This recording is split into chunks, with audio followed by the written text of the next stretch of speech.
ਲਓ ਜੀ ਅਸੀਂ ਆਪਣੇ ਖੇਤਾਂ ਦੇ ਵਿੱਚ ਮੌਜੂਦ ਹਾਂ ਤੇ ਅਸੀਂ ਹੁਣ ਇਸ ਸਾਈਡ ਤੋਂ ਵੱਢਾਂਗੇ ਪੱਠੇ ਤੇ ਮੌਸਮ ਦੀ ਸੂਰਤ ਹਾਲ ਹੈ ਵੇ ਕਿ ਅਲਹਮਦੁਲਿਲਾ ਮੌਸਮ ਤਬਦੀਲ ਹੋ ਗਿਆ, ਹਬਸ ਖਤਮ ਹੋ ਗਈ ਹੈ ਤੇ ਵੇਖ ਸਕਦੇ ਹੋ ਚਿਹਰੇ ਦੇ ਉੱਤੇ ਸੂਰਜ ਦੀਆਂ ਕਿਰਨਾਂ ਪੈਣ ਡਈਆਂ ਨੇ। ਪਿਛਲਾ ਅਜੀ ਤੁਸੀਂ ਦੇਖ ਸਕਦੇ ਹੋ ਮੇਰੇ ਬੈਕ ਸਾਈਡ ਤੇ ਰਾਹੁਲ ਭਾਈ ਜਿਹੜੇ ਨੇ ਉਹ ਮਦਦ ਕਰਨ ਦੇ ਨੇ ਤੇ ਕਹਿੰਦੇ ਨੇ ਤੁਸੀਂ ਥੋੜੀ ਜਿਹੀ ਰੈਸਟ ਕਰ ਲਓ, ਸਵੇਰ ਦਾ ਬੜਾ ਕੰਮ ਕੀਤਾ ਤੇ ਨਾਲ ਮਦਦ ਵਾਸਤੇ ਆਏ ਨੇ ਇਸ ਸਾਈਡ ਤੇ ਜੀ ਜ਼ੁਬੈਰ ਭਾਈ ਤੇ ਜ਼ੁਬੈਰ ਭਾਈ ਵੀ ਜਨਾਬ ਸਾਡੀ ਪੂਰੀ ਹੈਲਪ ਕਰਨ ਦੇ, ਪੱਠੇ ਸਾਡੇ ਨਾਲ ਵਢਾਉਣ ਦੇ ਤੇ ਨਾਲੇ ਸਾਡੇ ਨਾਲ ਲੈ ਕੇ ਤੇ ਦਿਹਾਤ ਦੀ ਤਰਫ ਜਾਣ ਦੇ।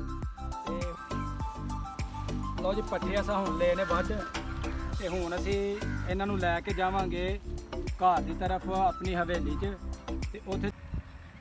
अस्सलाम वालेकुम। शुरू अल्लाह के नां तो जड़ा बड़ा मेहरबान नहायत रहम करने वाला है, जड़ा ज़मीनां और आसमानां दा मालक है, जड़ा कुल कायनात नूं पालन वाला है, कुन कह दे ते दुनिया दे सब काम हो जान, जड़ा वाहदाहू ला शरीक है, उस दे बाबरकत नां तो असी अपनी अज दी वीडियो का आगाज़ करने।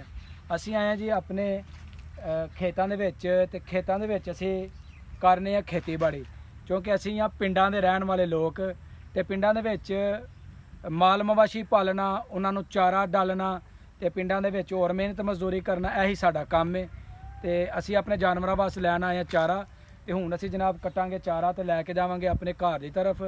तो बाकी आओ जनाब तुहानूं असी चारा जिहड़ा किस तरह वड्डी दा ते असी तुहानूं दिखाने अपने खेतों के विच चारा कट्टण दा तरीका।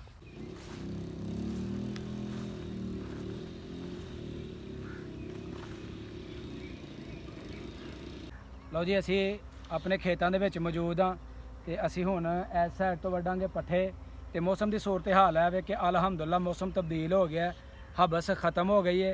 तो वेख सकते हो चेहरे के उत्ते सूरज दी किरणां पैण डईयां ने। पिछला टाइम हो गया तो यह टाइम हुंदा जानवरां नूं चारा लिया के ते पाण दे।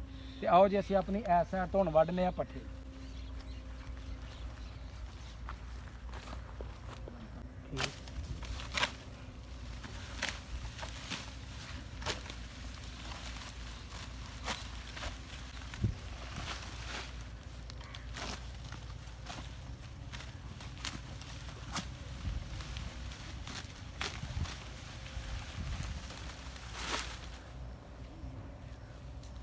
पट्ठे वढ़ना जड़ा वे यह भी कोई ना कोई आसान मरहला जड़ा है ना यह नहीं है। कई जगह तो ऐसा होंदा है कि पानी खड़ा हो जाता है तो उत्थे जनाब सानू निक्कर शर्ट पा के तो फिर आना पैंदा है। तो हुण क्योंकि पैलियां सुक्कियां ने तो हुण आसानी दे नाल जिहड़ा ना वो असीं पट्ठे वढ़ सकने आ। यह जानवर जिहड़ा चारा है यह बड़े खुश हो के खांदे ने। यह जी चारा असीं हुण रखांगे इस साइड ते जिधर पट्ठे पहलां भी वड्डे ने, इस साइड ते भी जिहड़ा ना असीं चारा वो एक जगह ते जमा करते जांदे हैं ताकि बाद विच जिहड़ी ना दिक्कत वो ना होए।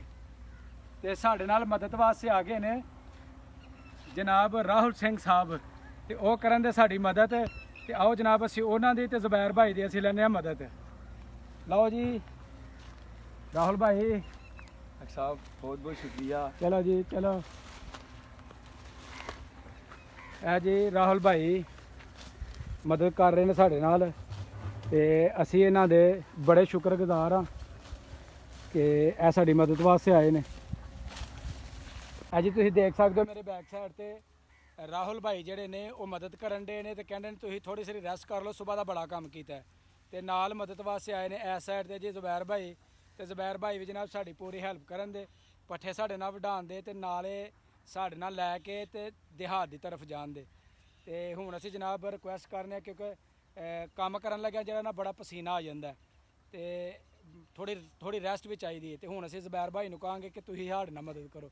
चलो जी ज़ुबैर भाई राहुल भाई नूं जरा थोड़ी रेस्ट दो ताकि वह भी थोड़ा सारा जरा ना सस्ता लैन, उन्होंने जरा थोड़ा सारा जरा ना सुकून हो जाए क्योंकि गर्मी जी ना काम करन लग्या वो बड़ी लगदी अजे ज़ुबैर भाई पट्ठे वढ़ रहे हैं तो देहातां दे विच लोग इस तरह ही मिल जुल के एक दूसरे दे नाल काम करते हैं तो काम करके तो जी ना बड़ी खुशी होंदी है।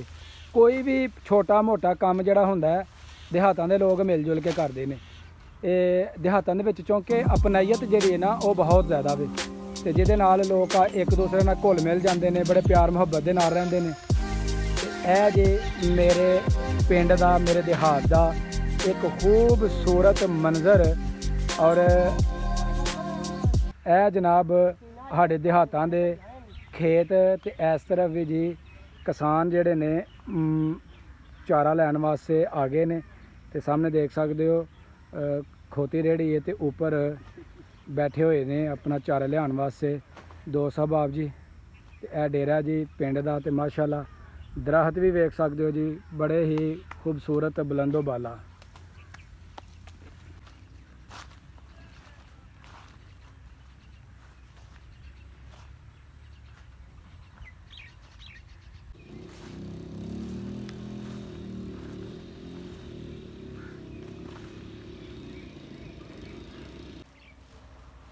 ਲਓ ਜੀ ਪੱਠੇ ਅਸਾਂ ਹੁਣ ਲਏ ਨੇ ਵੱਢ ਤੇ ਹੁਣ ਅਸੀਂ ਇਹਨਾਂ ਨੂੰ ਲੈ ਕੇ ਜਾਵਾਂਗੇ ਘਰ ਦੀ ਤਰਫ ਆਪਣੀ ਹਵੇਲੀ 'ਚ ਤੇ ਉੱਥੇ ਜਾ ਕੇ ਜਾਨਵਰਾਂ ਨੂੰ ਅਸੀਂ ਪਾਵਾਂਗੇ।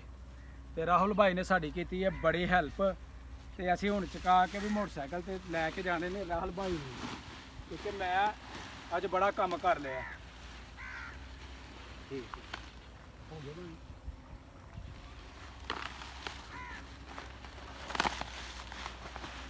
ਪੱਠੇ ਨੂੰ ਕਾਂਡੇ ਦੇ ਤਾਰਿਆਂ ਗੰਦੇ ਨਾ ਹੋਣ ਥੱਲੇ। ਇਹ ਜੇ ਪੱਠਿਆਂ ਨੂੰ ਅਸੀਂ ਇਸ ਵਾਸਤੇ ਅਸਰਾ ਕਰਨ ਦੇ ਆ ਤਾਂ ਕਿ ਮੋਟਰਸਾਈਕਲ ਤੇ ਲੈ ਕੇ ਜਾਣੇ ਨੇ ਤੇ ਥੱਲੇ ਜਿਹੜੇ ਨੇ ਨਾ ਇਹ ਗੰਦੇ ਨਾ ਹੋਣ। ਤੇ ਇਹ ਦੇਖ ਸਕਦੇ ਹੋ ਅਸੀਂ ਇਹਨਾਂ ਨੂੰ ਅੱਛੀ ਤਰ੍ਹਾਂ ਜਿਹੜਾ ਨਾ ਕਵਰ ਕਰ ਲਿਆ।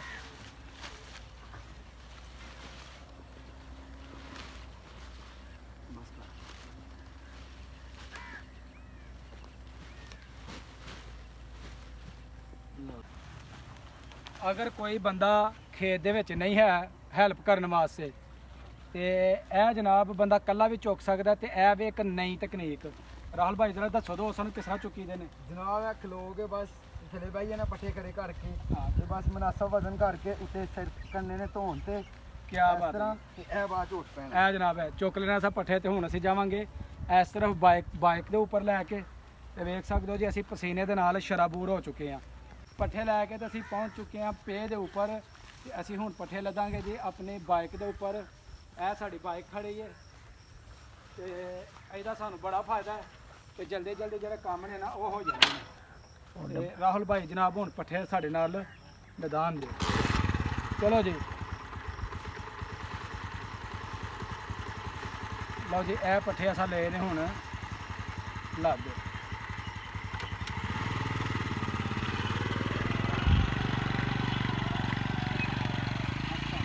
ਦੋਸਤੋ ਸਾਡੀ ਅੱਜ ਦੀ ਵੀਡੀਓ ਹੋ ਗਈ ਮੁਕੰਮਲ।